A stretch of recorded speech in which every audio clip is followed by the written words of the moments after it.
Welcome to Sweet Life Beat Life. We hope this video helps. In this video, I will show you how to cook delicious Jeera rice. First, let's gather our essentials. You'll need 1 cup of fragrant basmati rice, 2 tablespoons of ghee or oil, 1 teaspoon of whole cumin seeds, and a pinch of salt to taste. Don't forget 2 cups of water for cooking. A crucial first step is to rinse your basmati rice under cold water until it runs completely clear. This removes extra starch, ensuring fluffy, separate grains. Now, let's infuse our rice with that signature cumin aroma. Place a medium-sized pot on your stove and add 2 tablespoons of ghee or oil. Heat it over a medium flame.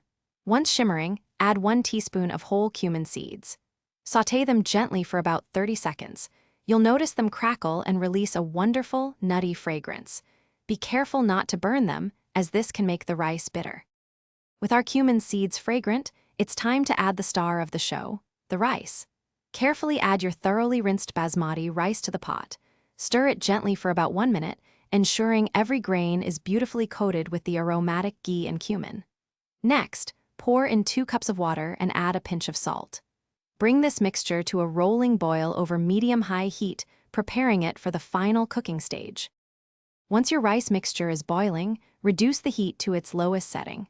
Cover the pot tightly with a lid and let it simmer undisturbed for exactly 15 minutes. After this time, turn off the heat completely but keep the pot covered.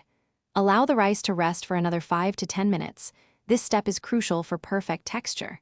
Finally, gently fluff the fragrant Jeera rice with a fork and serve it hot. Enjoy your perfectly cooked, aromatic side dish. Thanks for watching. Consider subscribing if we helped you.